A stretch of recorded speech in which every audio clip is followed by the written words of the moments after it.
Sorry, I was reading. Joe Code is slandering Professor X on the timeline right now.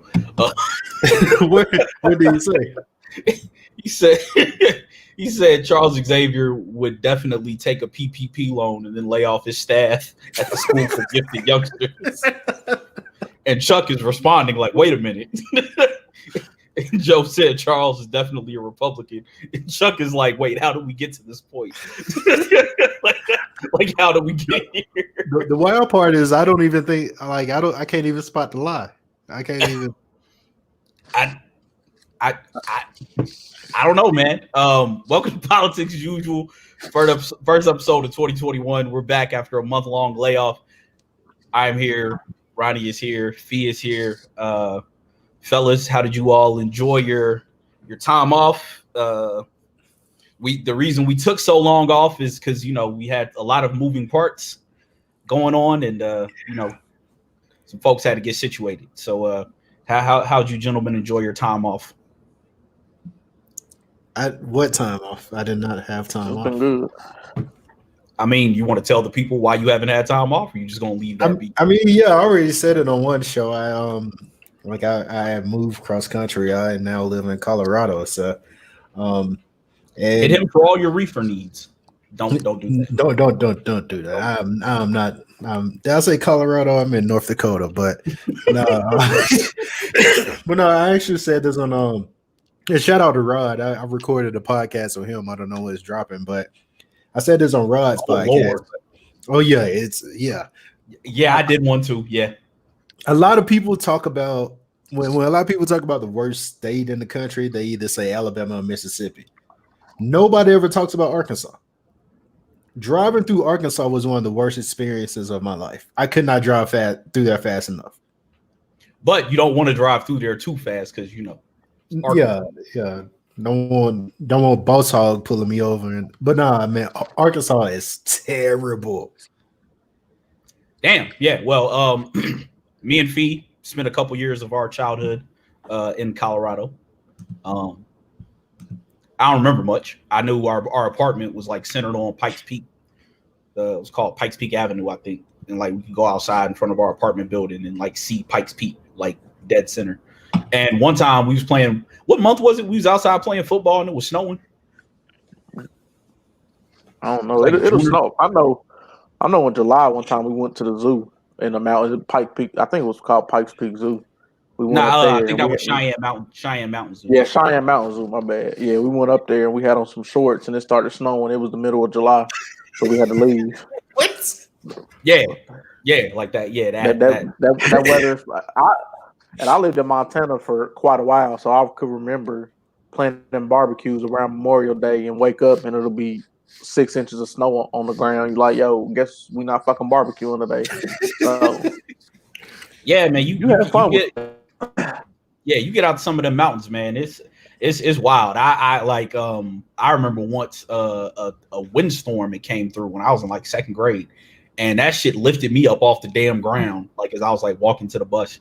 One day we'll have to tell the story of how we used to go to this youth center after school, and my mom would give me and him money for snacks. And one day I was in there gambling on pool games, betting money that we didn't have. I was like 8 and he was like 9. Man's almost had a gambler habit right off the rip. And it was against like older kids too. Like I came outside with like $20 worth of snacks. My mom was like, "Where the hell you get that from?" But yeah, Fee, what you been doing with the month off? Looking for a new job. Supposed to be headed out to California next week, or a new contract, I should say. So, doing all my credentialing all day. That shit literally took me all day and some of last night. The kid that get caught a Nazi only because I'm. What? Yo, no.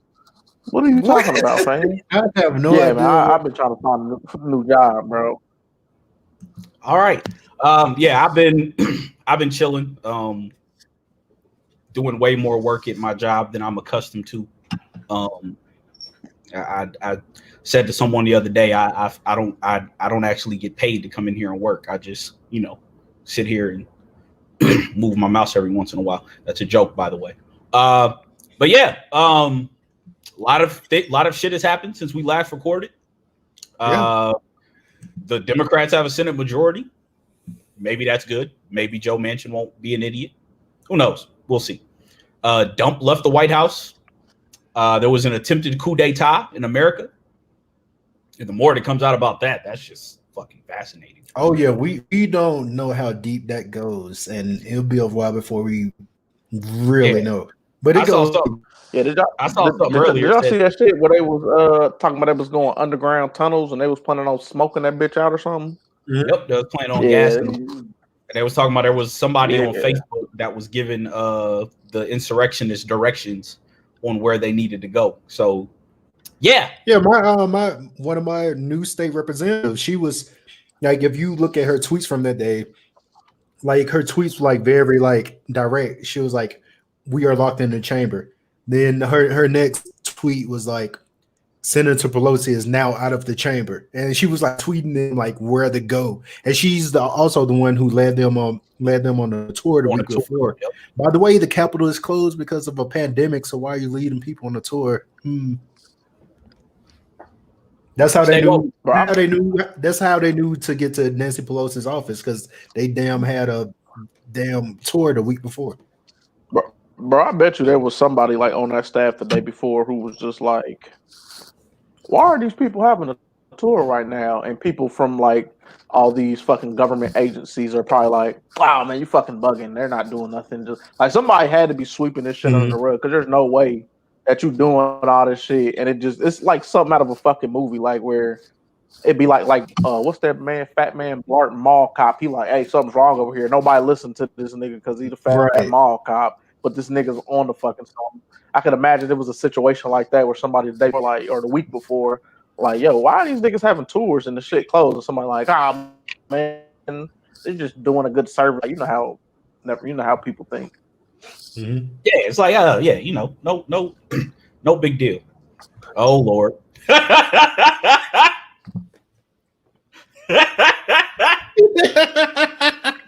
He just gonna block. Oh, come on, man. Come on, Roddy. You can't do that, man. I don't think I said no cuss words. I probably did. I know I did. No, she can't watch this show. Ronnie just blocked his mom. If you're wondering why we're laughing, but she can't watch this show. So yeah, the country's been in shambles. Yeah, more to come on that. Really, this I know it's called Politics as Usual, but this isn't the podcast for politics. That's the other one. Don't call it a podcast. But yeah, where I want to begin? Musically, anything come out? Mac Ayers put out an album last week. 2 weeks ago. Magic 8 Ball. I liked it. Yeah, I liked it. Yeah, my vein of music. Gallant put out a new single last week. Come Back on his Genuine shit. The video for that is fire, by the way. Like, that's one of the more creative music videos I've seen in a very long time. I haven't peeped the video yet. Oh yeah, he's like, it's like he's basically like just pops up and in this like in trying to get his girl back, and then at the end he like pops up in her backyard and starts singing. Joe Code, another convertee of the Mac Ayers hive. The Mac Ayers joint was dope. And y'all had any albums that y'all liked that came out so far? 3 weeks into 2021. Nah, has anything dropped? Not that I know of. Not in 21. The only thing that I knew that I was that Lil Durk, but other than that, more of the same from him. Yeah, there hadn't really been anything. I guess we could talk about Smack Volume 7. I'll let you lead that one. Get our battle rap on. Let me pull up the card. I do know off the rip, B Dot and Shotgun Suge got canceled because they said Shotgun Suge is sick. It's a shame because I wanted to see B Dot after the after his minor slip ups against Chilla Jones. Yeah, I think Chilla Jones. That's what I thought you said. Yeah, Chilla Jones. Yeah, the aka the Kingpin as he calls himself. Terrible name. It's not worse than Jay the Nightwing. It's the return of y'all boy. Hey, I was just looking at their face off. I think that might actually be a fire battle. What y'all saying? Like the block commander? Easy to block captain, the Jay the Nightwing. Oh, easy to block captain. He ain't. All right. The card tomorrow is we have Tay Rock versus Averb, K-Shine versus Chillums, Arsenal versus Danny Myers, then Av, and then it's the return of New Jersey Twerk versus Jay the Nightwing. You damn right, Joe. You're damn right. I still won't listen to Smino. You're damn right. All right, man. I don't know. But yeah, I'm interested in seeing K-Shine versus Chilla Jones. K-Shine's been on the tear, and definitely Tay Rock versus Averb, because Averb is one of those who, when he's on his game, can rap with anybody, and Tay Rock has been pretty good lately. So yeah, I am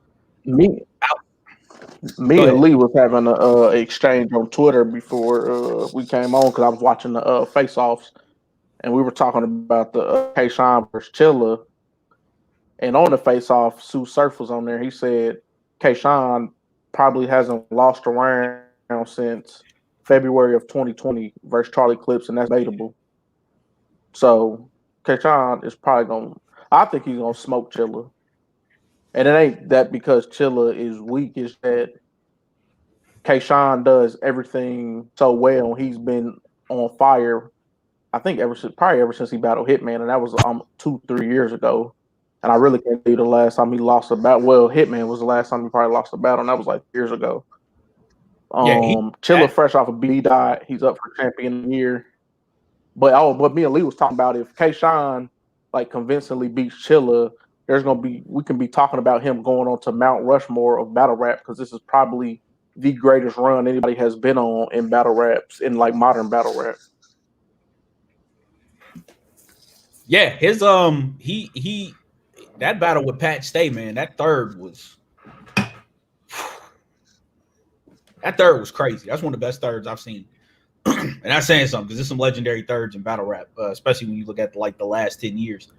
But yeah, I'm interested to see it's on Caffeine for free. If you want to check it out, starts at 5 tomorrow? Yeah, 5 Eastern. 5 Eastern. Great way to spend an afternoon if you aren't doing anything.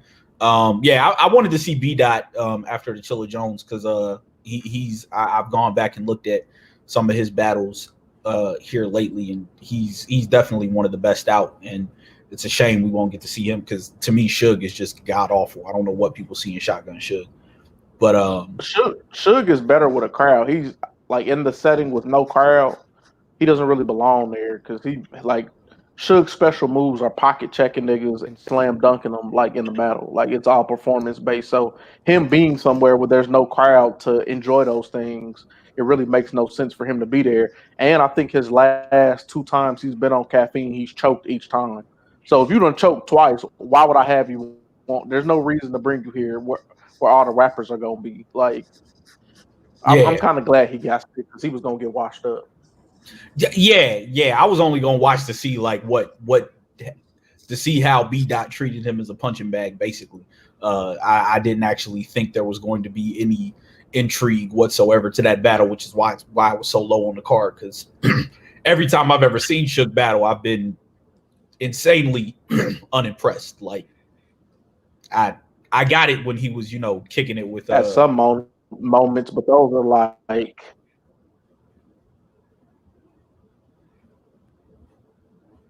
kicking it with who? Oh, my bad, I didn't mean to cut you off. Oh no, you good. It seemed like you were froze up. You froze. Yeah, we thought you were from. Oh no, I was just saying. I was just saying he had some moments in battle rap, but this is way early on. Like, but all his moments are like reciting movies, like quoting lines from movies, like nothing that is like makes you want to say, "Oh shit, I really need to hear Shotgun Suge Brad." Like, Yeah, like I was gonna say, I got it all, when he was running with the Jersey Crew, when it was him, Arsenal, Surf, O-Red. Like I understood him getting on stuff because he was running with a group of dudes who was like, at least Surf and Arsenal, whose names carry weight. But now it's like, fuck you putting Shotgun Suge on a card for? Why would you do that? yeah, I don't. Yeah, especially after you choke 2 times, it really doesn't make sense to me. Arsenal versus Danny Myers, they were in a face off, and like Danny Myers decided to start talking spicy to Arsenal, and Arsenal was like, yo, you was just off camera, like telling me how appreciative you was of me for taking this battle. Now you get on the camera and you talking about how you gonna body me. I ain't got no substance. So Arsenal started a little boying him. So I think Danny's gonna get smoked tomorrow as well, just by the vibe of that face off. Two of our boy Joey Public's favorite battle rappers. I think he actually do like Arsenal. He don't like Danny Myers. Yeah, from what I've seen of Danny Myers, he's not good. You know who my favorite battle rapper is? Who? And this is why I started like randomly laughing like a while ago because I thought about this clip. Benji Lolo, come on, man. Benji Lolo, come on, man. Oh, I remember this clip.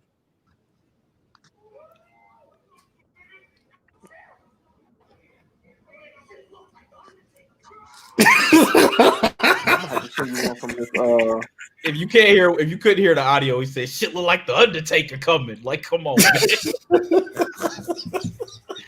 Not Benji. There's another one.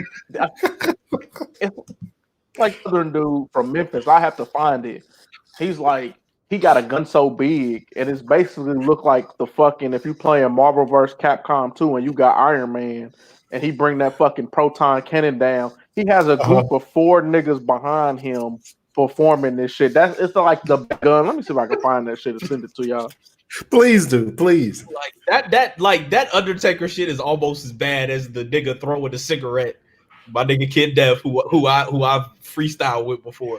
That was a camel. Now let's see if you can duck the llama. Like, come on, man. Hey, that's kind of fire though. That is kind of fire. Hey, nah, but somebody in another battle, like they like ended up they threw like a ton of cigarettes at that nigga, like as a prop, like a couple battles after that shit. But yeah. Can't believe you said Benji Lolo, nigga. Seriously? But yeah, Smack Volume 7. Yeah, check that out. Caffeine.tv. You can get the app as well, completely free.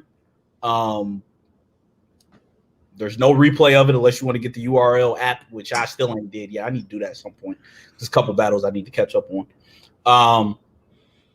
So yeah, it's we're gonna try to do a little more coverage of battle rap. We're gonna have to get Lee on here one of these days to talk battle rap with us, because that is his thing. Also to give some of his movie takes, because he didn't he say he had some movie takes to give us?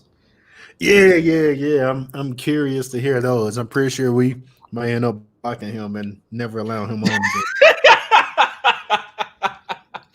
I was insulted earlier. Like somebody said was talking about To Pimp a Butterfly, and I was like, oh yeah, I fucks with To Pimp a Butterfly. And it was like, really? You hate everything just like Lee does? I was like, when have you ever heard me hate on good rap? Like, what is wrong with you?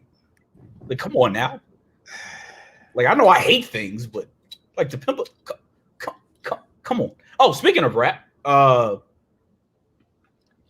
Tetsuo and Youth turned 7? 6, right? 6? Was it 6 or 7?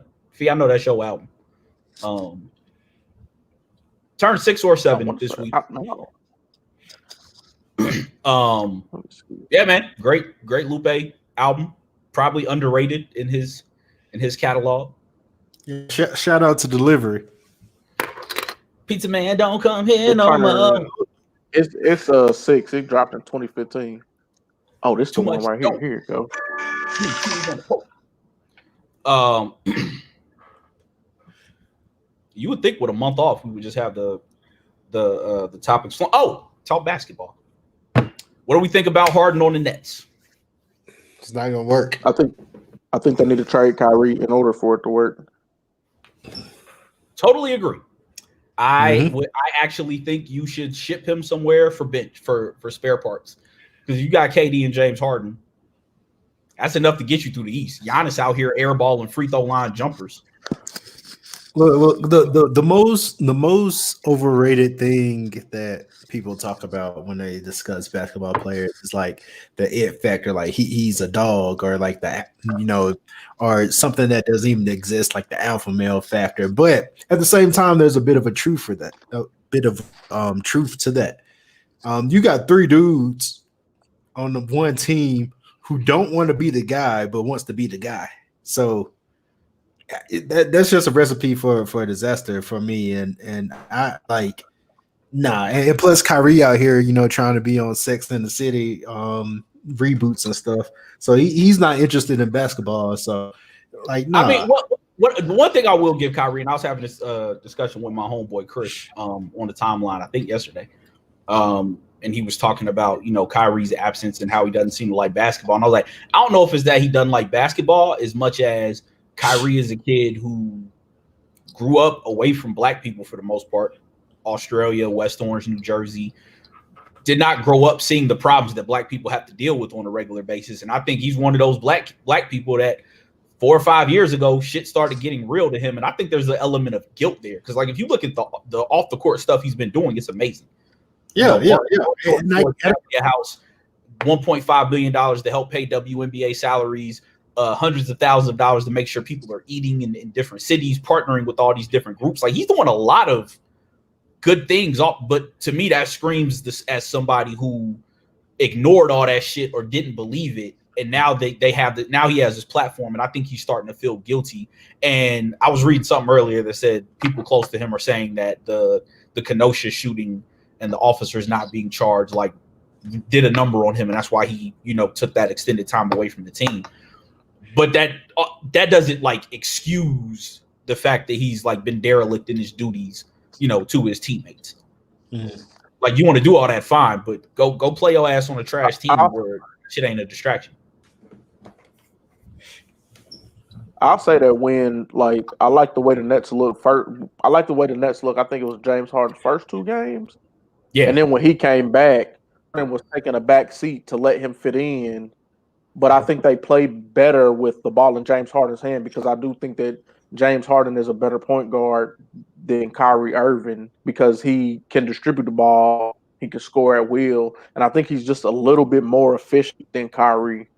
So I would trade that nigga, and I would trade him for some type of veteran leadership, because who's the veteran? Like they're all veterans, but DeAndre Jordan, maybe he's not really a leader. He was riding fucking Chris Paul coattails and fucking Blake Griffin's coattails. I mean, them niggas had a sleepover. Yeah, they had a sleepover to prevent that nigga from signing the contract. They had to lock him in his own house so he wouldn't leave. That nigga had a lock in. He a grown ass man having a lock in. Yeah, but no, that's exactly what I'm saying. Like, you got a team full of dudes that's not built like that. So, like, they're not really a threat. But while we're on it, something I like to say, like, I told you so, not to y'all, but a lot of people out there. I mean, of course, I saw this dude a lot because of all right, what you finna say? Yeah, you talking about Colin Sexton, young bull. I can't. Let me tell you, Colin Sexton is dope. But when that motherfucker was at the rookie sophomore games, whatever year that was, and that motherfucker had like the bleach on his face, I just lost all respect for him. I don't know what the fuck wrong. That motherfucker was out there. His face was 6 shades lighter than his arms. This nigga, man, I can't trust you if you out here doing a reverse Kardashian, my nigga. What's wrong with you? Hey man, get off your board. And then he got the afro with the little Padawan ponytail braid joints. Like, nah, I just can't. He a dog, but I can't respect that. Young bull. Yes, he is here. I told y'all. Actually, my boy Chris was actually saying like he would ship Kyrie to the Cavs for Sexton and Nance, and I was like, Cavs wouldn't do it just because they know Kyrie wouldn't show up. He ain't going back there. Nah, he's not. No, he's not going back. He wouldn't do that. But I'll tell you, sitting where. Well, yeah. For who though? Yeah, who? I mean, I guess Julius Randle and I think you can get like Julius Randle. I mean, probably get Julius Randle. I don't really think there's nobody who has a good veteran leader. Good veteran leader that's gonna take him because it's not gonna be worth the hassle. Like, no, I think they'll get a veteran. Kyrie as a player, and I like to think he's doing off the court. They'll get a veteran on the buyout market from somebody. They'll get one of these older cats that their team is just gonna let go. Somebody that just gets bought out at the trade deadline. They'll get somebody there. I don't think they're gonna be able to trade him. Now, I will tell you, sitting from where I'm sitting in Charlotte, North Carolina, there's a couple players I'd like to see them get rid of to acquire Kyrie. I bet. Namely one Devontae Graham. Yeah, bitch, bum ass nigga. But no, seriously, like I actually think that if they're not going to take Hayward back for Kyrie, that would be stupid. So Hayward and LaMelo, you take off limits and you just say, hey, take whoever you want for Kyrie. Why not? Why not? I'd like it. Of course you do. Of course you like it. Hey, listen, man. PJ Washington's a good player. Brittany Renner would be right at home in New York. She going with him. Assuming James Harden doesn't try to fuck her. Miles Bridges has actually been really good this season. I wouldn't happen. But there's gonna be some team that takes a flyer on Kyrie that has a bunch of low spades or high level bench players that needs a star, and a team with a bunch of draft picks. Hell, you might see New Orleans or OKC go for it. They got all the draft picks in the fucking world. Yeah. Or maybe a team like Toronto. Maybe they send Mo Cheeks. Hey, I watched New Orleans play last night. Them boys are cool. They what? Them niggas have no 3-point shooters at all. So I said they're awful. They don't have no floor spacing because they have Eric Bledsoe and Lonzo Ball, and that might be the worst backcourt in the NBA easily. Them niggas had, like, I think they in the fourth quarter they had 22 points combined, and what's the boy name that Shaq was just, Donovan Mitchell was going off, and then Zion is having a good efficient game, but he can't do anything because they just started collapsing every time he got to the paint because there's no shooters around him besides JJ Redick. Yeah, they really need to find a way to move off of Bledsoe so they can put Shai Gilgeous-Alexander's cousin. What's his name? Nikhil. Yeah, he probably because he actually looked really good when Lonzo was out. But yeah, you got to do. I mean, Hart probably can hit threes on the cat, but yeah, they got Bledsoe. You can't have Bledsoe and Lonzo. That's just. And Lonzo's improved his shooting greatly, but he still ain't knocked down. Like if you got the choice, Bledsoe is a 6'1" power forward. So Bledsoe just I hate playing that nigga on 2K because they act like this nigga is Gary Payton on defense. Like you can't do nothing when this nigga Eric Bledsoe is guarding you because that nigga just be coming through and just shoulder muscling you, making you lose the ball. Like that nigga be playing fucking fullback on defense. They get on my fucking nerves. Like, damn, 2K, come on, man. Y'all killing me with this shit.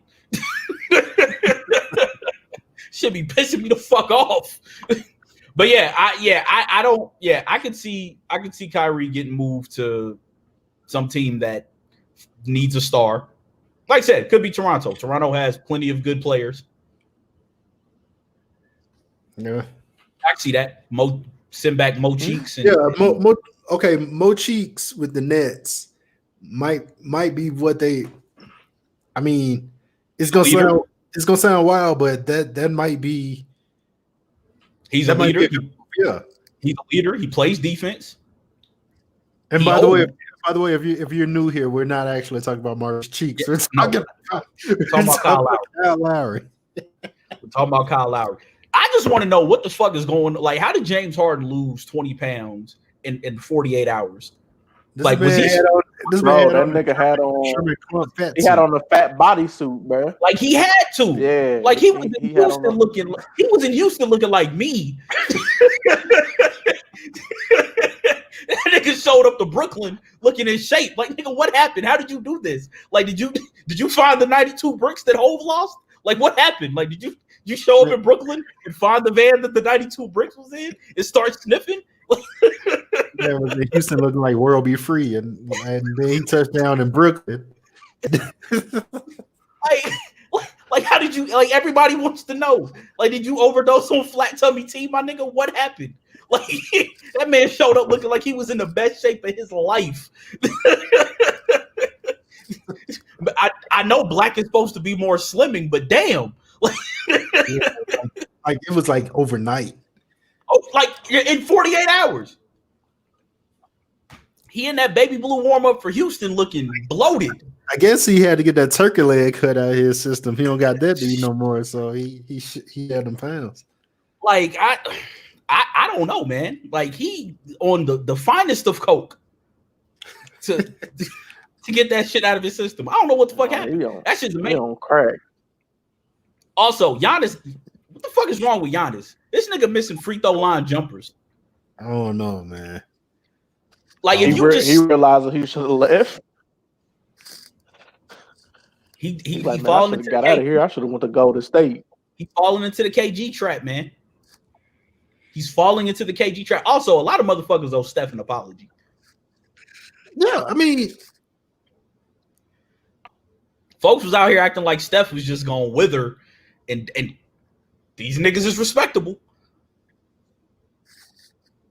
And also someone else we give a lot of grief, like had a 0 point game, but I went back and looked at that game, and that's like low key one of the best games he played all season. You already know who I'm talking about. Who Draymond? Yeah, his replacement Eric Bashar had, I think, like 19 points, but he had 0 points. But that's one of like the most, and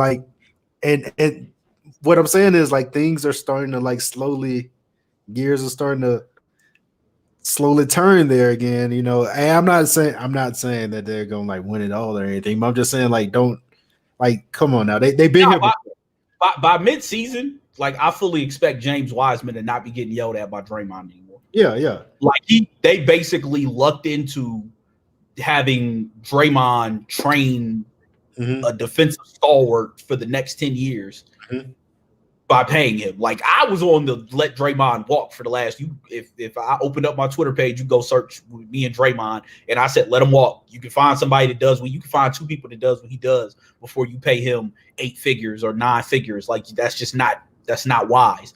But like watching how he coaches Wiseman and what he's doing, like that's gonna pay dividends a year or 2 from now when Steph and Clay are getting older and can still shoot the lights out. But you got Wiseman who can fly around the court, erase defensive mistakes, and because Clay's not going to be the same defender coming off that Achilles and the ACL. Like he's not going to be the same defender. Oubre or Wiggins is probably going to be gone soon. It's probably going to be Oubre because you can't move that fucking Wiggins contract. So unless Wiggins just decides to become a good defender again, like he was his second season, it's probably not going to happen. Wiggins has been playing better since that rough start they had. Oubre a bit better too. Yeah, but I do think Oubre will gotta be able to knock down shots, and them niggas is both fucking atrocious from the 3-point line. Dog, they be looking bad on corner three. If you can't shoot with Steph on the court, then you're gonna get the box and one defense, bro. They're gonna bring the box and one to Steph, and it's gonna be rough out there for him, man. The box and one is the most disgusting defense on the planet. That's just nasty. Like, why are you playing a box and one? It is, but hey, if you only got one nigga out here who can shoot, he's boxing and one of that nigga, bro. I'm sorry. I am fucking sorry, bro. You seen the Raptors brought that shit out, bro. That shit is nasty. Shout out to nasty Nick Nurse, bro. But hey, it got the fucking job done for the chip, bro. This Nasty one Nick, nigga's not man. about to beat us, bro. Nasty Nick, man. Also, quietly, since that 50-point beatdown, the Clippers have actually been looking pretty good. But they ain't making no noise. They just staying quiet. They're like, look, we just got our boots smoked. We collapsed last year. Way off P, keep trying to talk. But everybody else is just taking a quiet approach. Like, look, we're going to let y'all focus on the Lakers and the Warriors being good and the Nets. We just going to stay over here, win 3 out of 4, stay afloat, get to the playoffs, and hopefully go from there. It's actually been a pretty intriguing season so far. I'm actually like I mean, barring injury, the Nets should come out the East just off talent alone. Like, because Giannis clearly ain't it, and Drew Holiday ain't enough, and even Chris Middleton getting better. I still don't trust Chris Middleton in the playoffs. Like, he got to show me that he can go get his own shot and go get buckets for these niggas in the playoffs when teams are sagging off Giannis. I don't trust Doc Rivers in the playoffs. I don't trust non-shooting Ben Simmons in the playoffs, and I damn sure don't trust the other Curry to bail them niggas out. So, like, it's Brooklyn's to lose, especially if they shore up that bench. But LeBron's probably getting ring number 5 this year, barring an Anthony Davis injury, because that nigga falls to the floor every fucking game, looking like his season finna be over with. Like, it never fails. I ain't never seen a nigga on the ground that fucking much outside of Allen Iverson, and that nigga 7 feet tall. I mean, he you got to understand he's still not used to being tall. Like, that nigga been tall for like 10 years now, though. I mean, like, I understood it. Like, yeah, he had that big ass growth spurt at his like sophomore, junior. So I understood his first few years in the league. Like, yeah, you was used to being like 5'10", now you 7 feet tall. Like, yeah, that's a check. But nigga, you been this height now. This your body. Pause. Like, you got this. Oh, speaking of sports, Ronnie, I know you don't watch the NFL anymore, but how you feel about those moves your Eagles been making? So yeah, I mean, I've been looking for a forum to get this off. So obviously, what happened? So what happened? And this is like really what happened. So we all talked about Doug Peterson just absolutely wild and pulling out to put in Carson Wentz. I mean, not Carson Wentz. Nate Sudfeld. So obviously, what Peterson had plans on doing was moving Wentz in the offseason, because he's trying to tell ownership all season that, hey, Wentz is not that guy. He's 28, has a bad back, has a bad shoulder, 2 bad knees.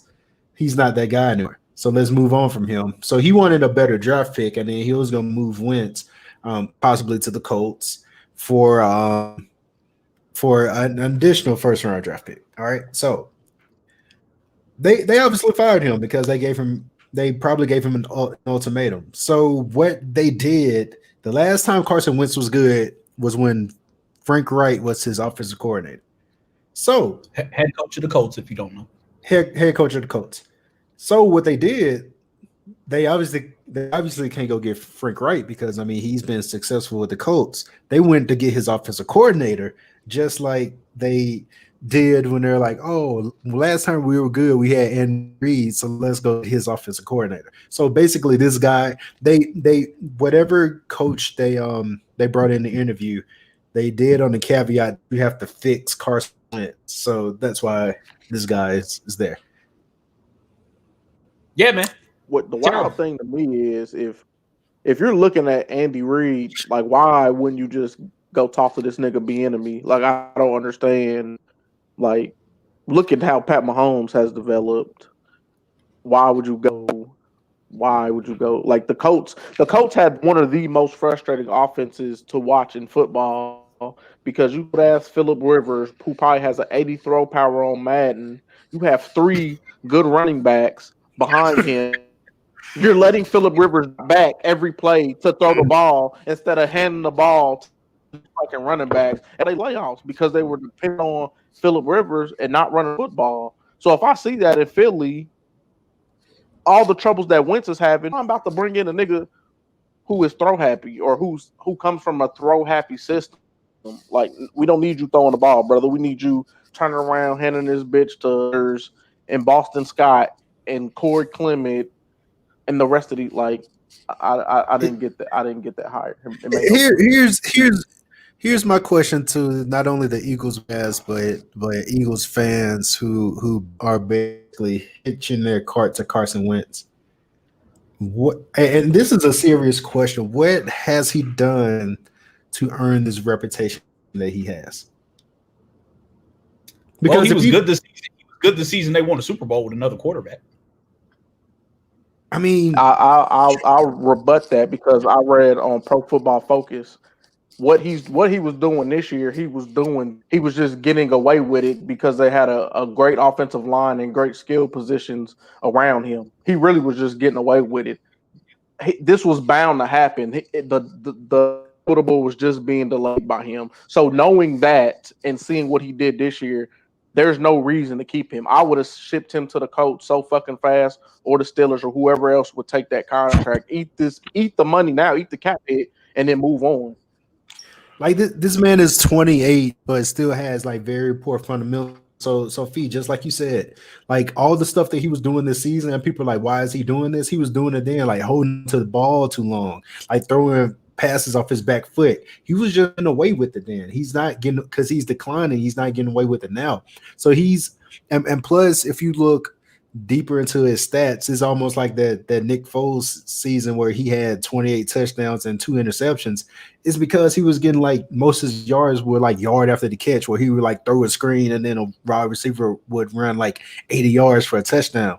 So he did nothing to earn this goodwill that he has. I'm sorry, he's like not that good. Like he and who's the quarterback of the Rams? Like that's the probably one of the worst 1-2. Yeah, Jared Goff, probably one of the worst 1-2 quarterback picks in history. Well, I mean, you had Winston and Mariota, but they're actually good though. Yeah, well, I mean, they're not white, so. But I was going to say exactly. the thing you're forgetting in all this. What has he done? He's white. What do you mean? How else do you end up the number 2 pick from North Dakota State? That's the same way, like when Patrick Mahomes got hurt and Chad Henne came in the game, and people are tweeting, Chad Henne is still in the league. Why is he in the league? So many more capable people that you can pay that amount of money to be the backup, but you have Chad Henne there. Like, hey man, how is he here? Hey man, there's 2 Michigan quarterbacks in the AFC Championship game. No, Chad Henne ain't even know he was still in the league. Like, he was surprised. I didn't know Chad Henne was still in the league. I saw people. I was like, wait, what? Chad Henne's still in the league? Speaking of football, Fee, your Browns got their first playoff victory since we've been alive, probably. I don't know the exact stat, but congrats to you. 1994. Well, yeah, damn near. Long-suffering Browns fan right here. He's been with them through it all. I don't know why. was out here in a Tim Couch jersey when we were in middle school. Ooh. Wearing it proudly. The man has seen a lot. How you feeling? I feel good. I'm looking forward to the future if they can get the back end of that defense together. On the fence about what to do with Odell Beckham, because the offense clearly played better when he was not on the field, but I think the offense could be even. I think going forward, now that Baker has had this good season, and that Kevin Stefanski has established himself as a head coach, they can both go to Odell like, look, nigga, you're not gonna get the ball every fucking play. We're not about to force feed you the ball. Like, kind of like how he was with, like, I think if Odell played with Tom Brady, he would not be going up to Tom like, hey, nigga, I need the ball. I'm open. Like, I think Baker to that point where he's telling this nigga, like, hey, we're not forcing you the ball. You're going to get the ball within the flow of the offense. Pout all you want to, or you're going to get traded. Like, I think if he can come with a good attitude, which I don't think it's capable of him because he's kind of a diva, I think we'll be okay going forward. But if not, move him and get some pieces for the fucking secondary because our back end needs help. To be fair, if you made Eli Manning look good for as long as he did, you probably feel that way too. Yeah. To be fair. Because Eli Manning I'm not gonna lie, when I play flag football, when I was playing receiver, nigga, I want the ball every time I'm running a route. Like I feel what he's saying. When you're a receiver, you feel like you're always open. However, the strength of that offense, the Kevin Stefanski offense, so you get the ball within the flow of the offense. And I think Baker being such a young quarterback and Dale being so polarizing that he would be forcing him the ball instead of just spreading it around to whoever was open. Oh no, I agree with you. And I mean, to be fair, you wanted the ball all the time when you played receiver in middle school too.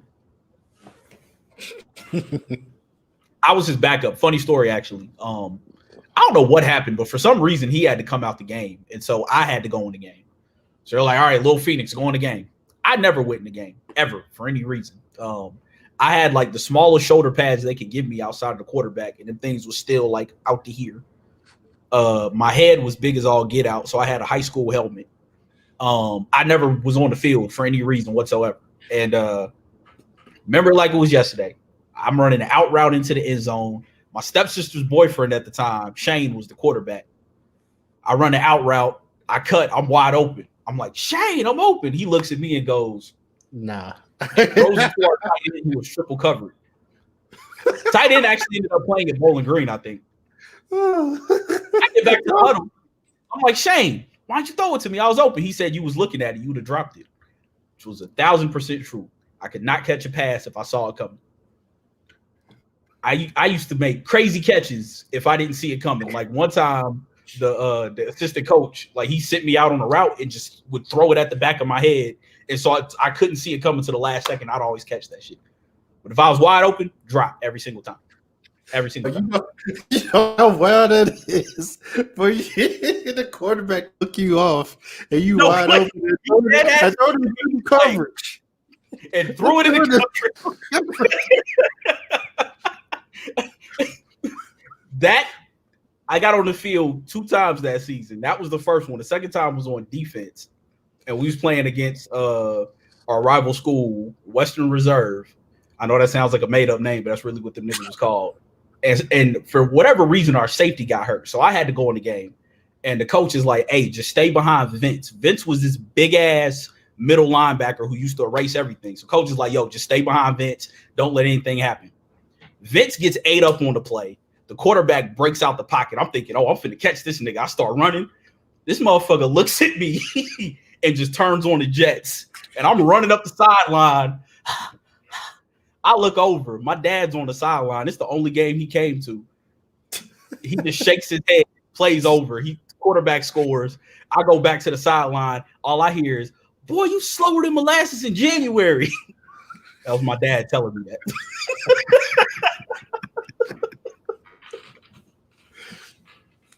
That was when I knew football was not my thing. What my thing. I was in 7th grade then. I don't even think I was 5 feet tall yet. Shouldn't have been on the field. Nah. Oh. But backyard football, I was Vic though. It was Vic before Vic. Just take off running on motherfuckers. But he's over there. You see my brother laughing because he knows all this shit is true. Like all this shit actually did occur.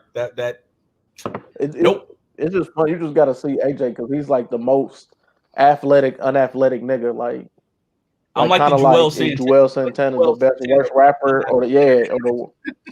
Oh, okay. Speaking of segue, I said I don't know if it was Cameron. I think it was Cameron saying they want to do a versus with G Unit, and they would pick 5 Cam songs, 5 Jim songs, 5 Joel songs, and 5 Dipset songs versus they said anybody but G Unit was on the picture. Who do y'all think will win? Dipset. Yeah, probably Dipset. A lot of G Unit songs didn't age well. I think it would be a lot closer because Joel's probably has the worst mainstream catalog out of any major artists because I think he peaked way early on "Come Home with Me" He and does, "Diplomatic Immunity Volume 1." But his two studio albums are terrible. And out of I mean, everybody that participated, even maybe Tony Yayo, like, oh man, to me, it depends on what 3 G Unit members are you bringing. Like, is it 50 Banks and Buck? Is it 50 Banks and Yayo? Is it 50 Banks and Game? Like that kind of like makes the difference in this, because if you can add Game in there, G Unit probably wins. Game's probably not going to agree to that. So I mean, Buck probably wouldn't agree with it at this point. Yeah, that. yeah, Well, I mean, because him and Buck I think if it's 50, I think if it's 50 Banks and Buck, Unit will have a better chance just because if 50 plays 5 songs off Get Rich or Die, and he's probably going to win all those rounds pretty easily. And then Joel Santana's 5 songs, they're going to lose unless he plays something off of Diplomatic Immunity 1. So you got 5-5 right there. He might be able to get the Santana's Town. Yeah. Depending on what they play there, he might be able to get Santana's Town. But yeah, probably nothing else. And yeah, I mean, Buck may not have a choice because 50 probably still owns his publishing. So Buck songs might get used whether he wants them to or not. So because I mean, the only thing Tony Yayo bringing is what? That's So Seductive. That's probably the only song he's actually brought. Which terrible. Huh? Yeah, I wouldn't even include Tony Yayo. No, I wouldn't either. So yeah, honestly, I think it just depends on who you bring. But I mean, I don't know. Is there another rap group that could do that with Dipset? I mean, Wu-Tang. No, I don't know. I mean, I don't feel it's a style class, but maybe 3 6 Mafia because they have enough. They have enough group members and solo members. Yeah, because I was gonna say the issue with Wu-Tang is what 3 are you bringing? That would cause a whole argument with them niggas by itself. This is wild, but you know who like, but I think they've already got a versus. But who would actually match up well with Wu-Tang, and it's kind of like out of left field, but at the same time, like kind of how certain artists like close versus like doing something that they share together, it still works. Dungeon. Oh yeah, because that'd be the close. I would skew it on the Barbie. When Raekwon was on Equipment. Yeah, so, I mean, like, no, go ahead, AJ. I was gonna say no. Go ahead, because I'm going to a different point. Oh no, I was saying, like, I mean, for Dungeon Fam, you got Goody Mob and Outkast, and then all the Wu-Tang men, dog. That's enough niggas right there and they have extensive catalogs because you got to think about the people Goody Mob was working with. Like, you got CeeLo with the Gnarls Barkley. You got, even though I think it was trash, but Big Gip and Ali, like all them songs they was doing together. It'd be pretty interesting. That would have to be like a 2-parter. Like, you would need to do 20 of the solo joints from each, and then 20 of the group joints from each. Like, you know, like of them, like, because I mean, you could include, you know, Raekwon and Ghost stuff in the group joints for that. So you that would need to be a 2-part. I was gonna say an interesting one would probably be like just a whole New Edition versus, because all they splinter groups, how successful they were, like apart from one another. Like, you do a Bell Biv DeVoe, Bobby Brown versus, or Ralph Tresvant, Johnny Gill versus, and then, you know, a New Edition versus somebody else. Like that might actually be like something like fire to see, because I was talking about this with someone the other day. I'm like, man, it's amazing how they were just as successful outside of the group, and some more.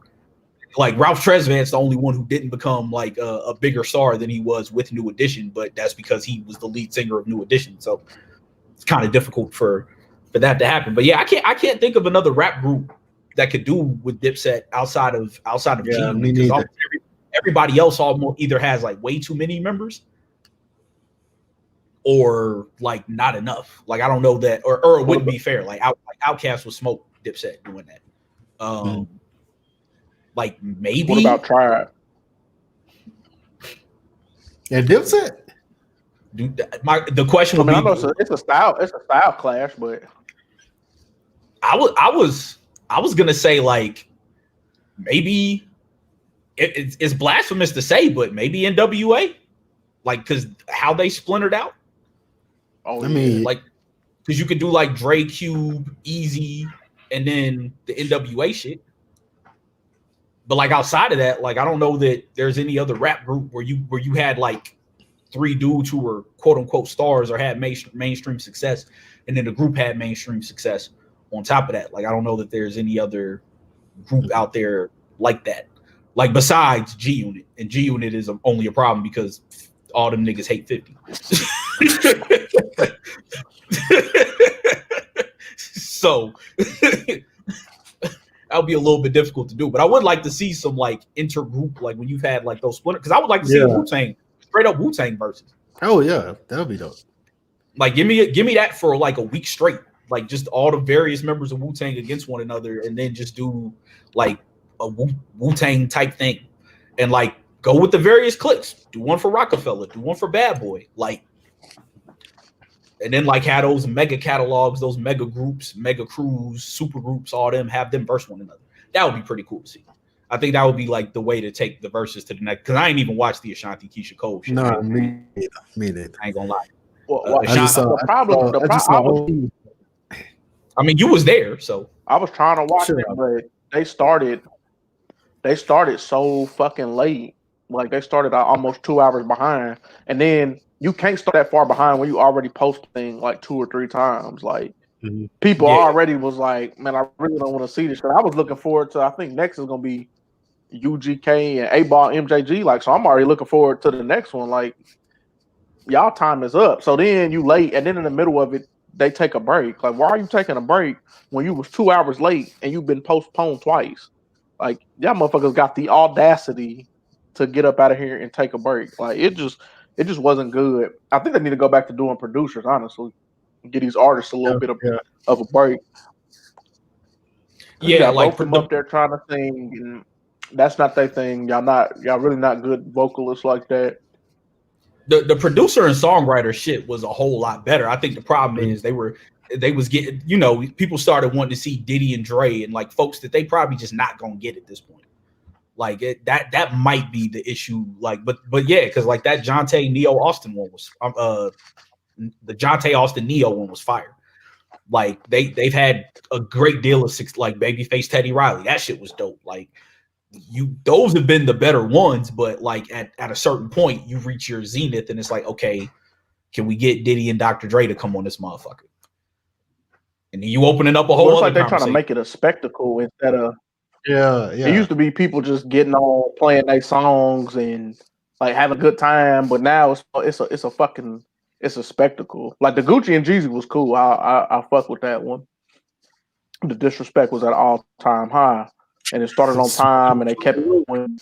But that shit yesterday, like even Too Short and fucking E40 was all right too. Yeah. Yeah, I they finna jump the shark with this Pro Bowl shit. That's all I know. This Pro Bowl thing is one of the worst ideas I fucking heard. Wait, what? The Versus is doing the Pro Bowl where the player, I guess the players at the opposing conferences are just going to show their highlights, like back and forth. That's basically going to be the Pro Bowl. I've seen that shit. Man, get them niggas they check and keep it moving, bro. Yeah, like we don't need this. Like do a skills challenge or something. Like do a skills challenge. And, I'd rather see a let them niggas play Madden. Yeah, like play Madden. Shit like that. Like, do it. Like get on Warzone for all I care. Yeah, nigga, something like that. Like, I don't want to see y'all narrating highlights talking about whose was better. Nigga, I ain't gonna determine the fucking game. This ain't fantasy football. That's a terrible idea. This ain't a game. I don't do this shit for play. To quote Cat, well, yeah, nah. When I seen that, I was like, oh yeah, Versus done peaked. Like this shit will never be the same after this. I still eventually want to do my idea. We'll have to.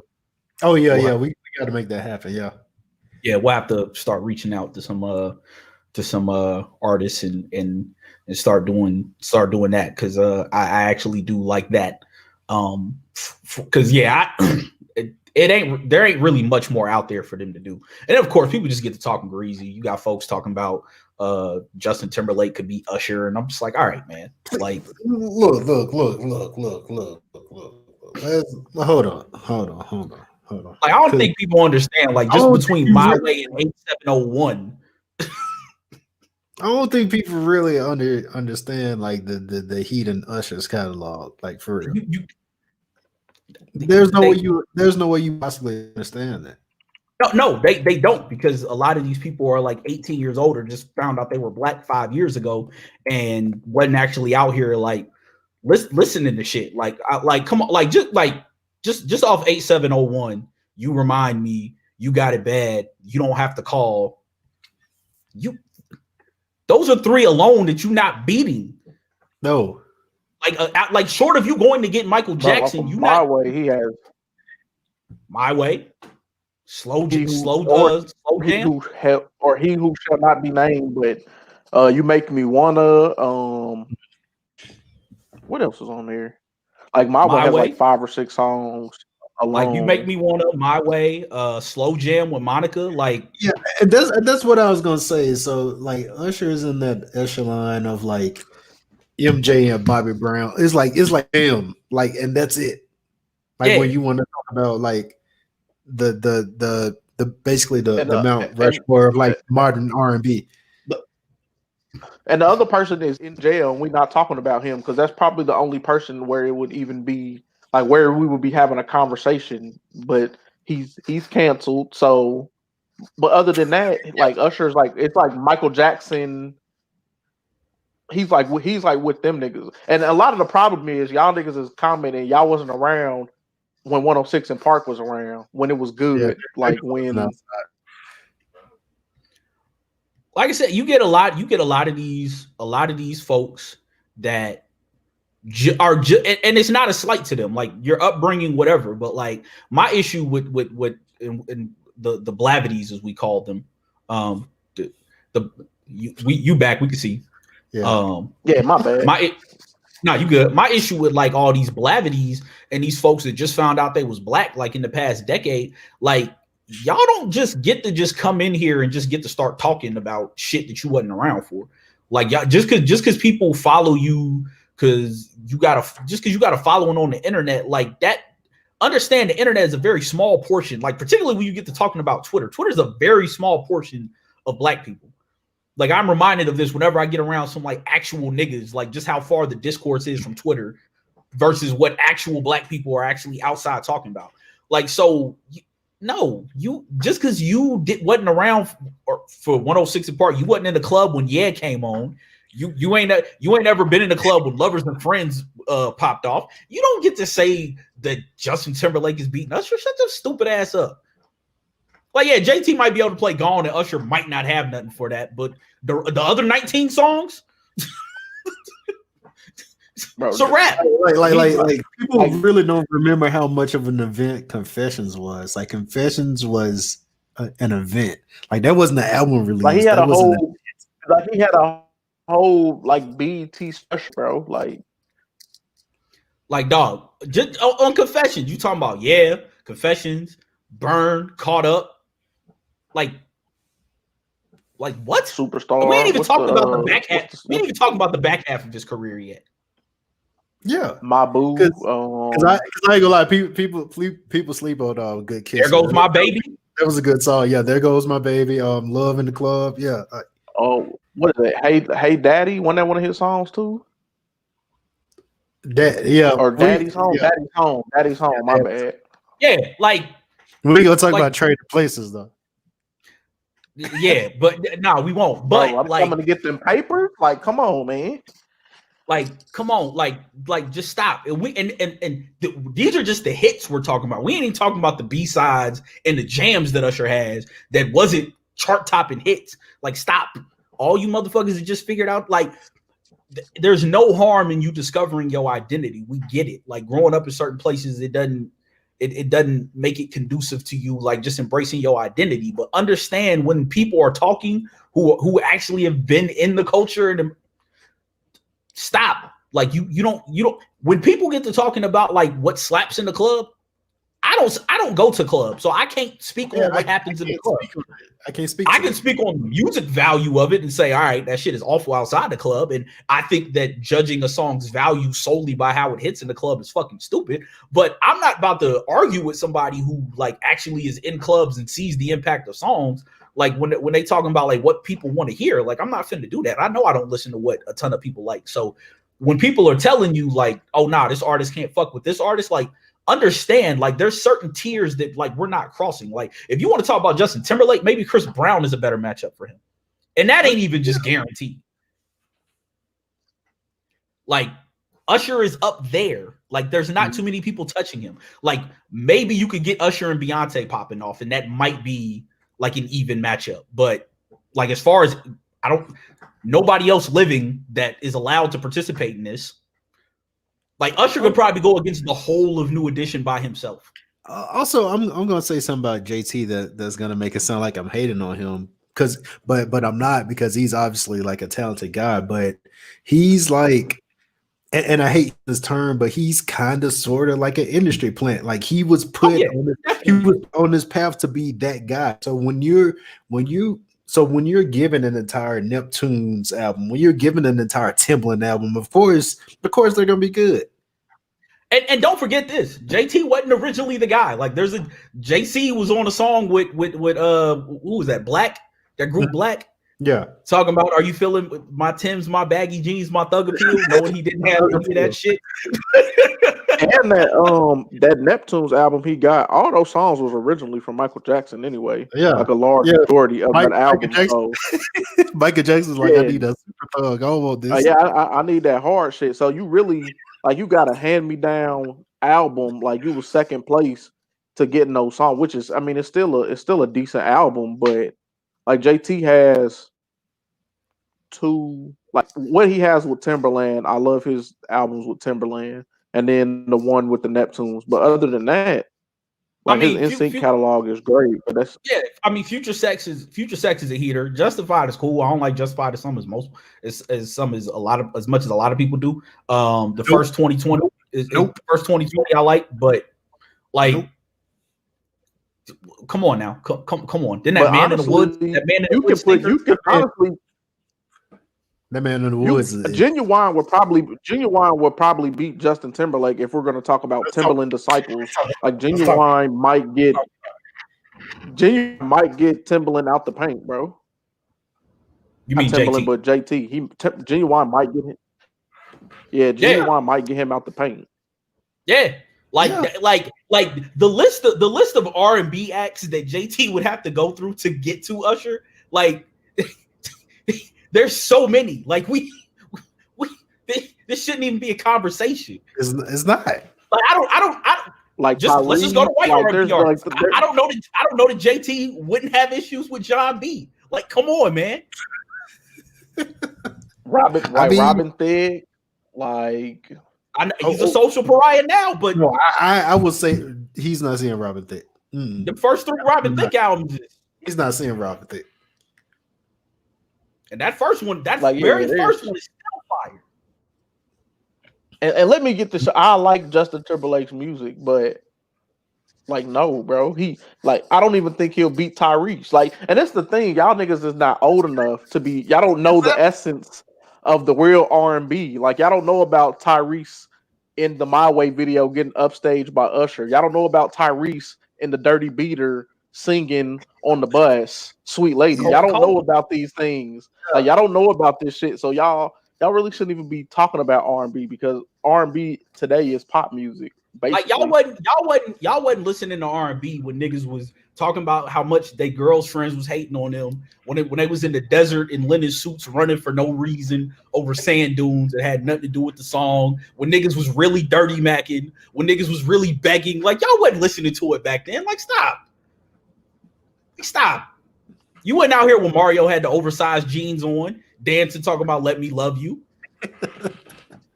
You wasn't here for that. You wasn't here for Joel's rhyming whip wop with TikTok on the Chris Brown song. Well, y'all wasn't listening to this shit back then. No, this man. I don't know about Pretty Ricky, bro. This man Usher slid through the club in Heelys. On Heelys. You wasn't here. Fucking Heelys. Wait, did he calling him at the beginning of the he song? Had niggas wanting to go. He had niggas wanting to go get skates, bro, so they could do that fucking move in the club. Like, niggas was willing to, like, you niggas would laugh at you if you rocked Heelys right now. But niggas wanted to get Heelys just so they could do that in the club like Usher did. Come on, man. Y'all wasn't here when Day 26 was singing for their beds. Y'all wasn't here for that. And I remember when y'all had on the blazers and them distressed jeans with that V-neck t-shirt underneath. Usher did that. I remember. Usher did that. You got that from that man. I remember. Yeah. That we need to go get the I ain't forget dude. I forget you was out here one Heelys. But yeah, man, just stop. If you wasn't outside for that, and I hate the phrase you wasn't outside for that, but if you wasn't immersed in black culture at that time, if you wasn't paying that shit no attention, stop it. Stop it. There's people out here that really know. Like when you see these millions of people that are in, all those motherfuckers are not from Twitter. Like take your ass to Facebook and say some of that stupid shit so you can get a taste of what motherfuckers is actually thinking about. Like I keep thinking of people that like he would probably lose to Neo. He would probably lose to damn, I just had some, he will probably lose to The Dream because Quiet as Kept. The Dream's first 3 albums are phenomenal. Like, and Dream does a lot of writing on the side too. So like JT will have a lot of trouble. Like, don't bring that man name up, bro. Like, put him against his NSYNC brothers or something, but don't bring him over here because he gonna get laughed out the culture, bro. Put him against Joey Fatone or somebody. Don't put him up against. Come on, man. Not Joey Fatone, dog. Not Joey Fatone, dog. Let him get some JC. Let him get some JC. What's his name? JC Chavez or whatever that nigga name. Let him get some of that, bro. Yeah, what's the boy that be on The Voice? Nick, whoever. Let him get some of that, bro. Some of them people. Yeah. No. Let him get some Nick Lachey, bro. Like the amount, like if this is a video game, Usher got to go through like 20 levels before he even sees Usher. Like, yeah, like there's so many people you gotta get to before you reach the big boss. Like don't let the fact that don't let the Tyrese memes fool you now. Sweet Lady and Lately is JT has nothing for those. Nothing. Zero. Signs of Love Making. Nothing. Now he probably not even seen the Black Tie album. I'm just playing. I was getting ready to say, come on. Wasn't that the one he was rapping on? Yeah. You in the wasn't that a double album? The R&B side of that album was fire. Yeah, the R&B side was fire, but when he was not even bullshit, he might not be able to fuck with Omarion or Marcus Houston, and I'm not even being funny because Omarion's first album is good. His Sex Playlist is really good too. Like he would have a tough time out here, dog. Yeah, but just keep Usher name out your mouth, bro. Just man. Stop disrespecting him. He if he's doing the verses, it needs to be with legends. The same way people wanted to see Dr. Dre versus Diddy, you got to be on that level. Like it's just certain people. You not like Jay-Z's not coming to do a versus against J. Cole. Like that's nah. Don't care how much you like J. Cole. That's not happening. Like you certain folks is only coming out the house for a bag and 2 for it to be worth it. So the only person living that I could see actually getting Usher to come out the house is probably Beyonce, or maybe the entirety of New Edition. Like I can see that. I would he might do it for Chris Brown. I was about to say I would honestly like to see Usher against the King of R&B. Now that's a good matchup. Bobby, I think he get Bobby out of here though. I mean he is, but Bobby has like the problem with Bobby is Bobby missed the best New Edition album. Yeah.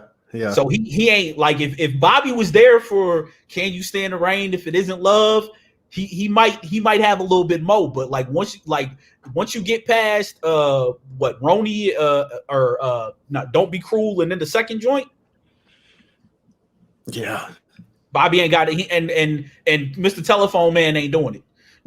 I don't know, man. I don't know that you could bring Mr. Telephone Man in the battle with Usher. That's like trying to put Nate Robinson on Shaq in the post. Some certain things just ain't. Certain things just ain't for the work. But all right, yeah, we should be back next week. I would assume. Yeah, we back to our regularly scheduled programming. Yeah, we'll try to mix it up, bring in some guests. Our boy Lee wants to come on here and get off some movie takes. Him and Ronnie being the cinephiles that they are, I'm sure we can get some good battle rap discourse from him and Fee.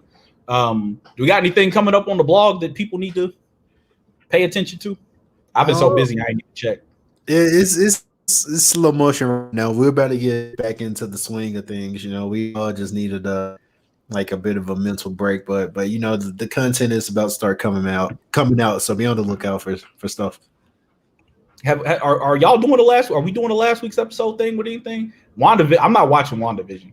I ain't nothing about it. I've seen AJ, listen to me. I was not looking forward, but this is probably the most daring and bold thing Marvel has done. I'm just gonna I'm gonna put it like a period on it. Like probably one of the most creative things they've done. Like seriously, I went into this. Daring and bold don't really resonate with me.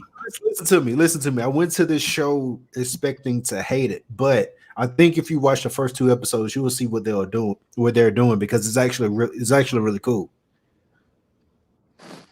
I may check it this weekend or next weekend. I got a 4-day weekend. It's basically the Tom King run of if you're familiar with that. Like I only like vaguely know about like what happens in that story, but it's basically that.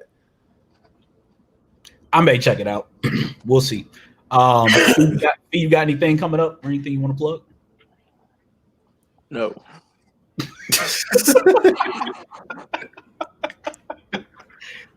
I got nothing. Work been whooping my ass, so I ain't had the energy to do much of anything. So but yeah, log on kidswearcrowns.com. Check out the KWC blog. D has been tweeting there a ton lately.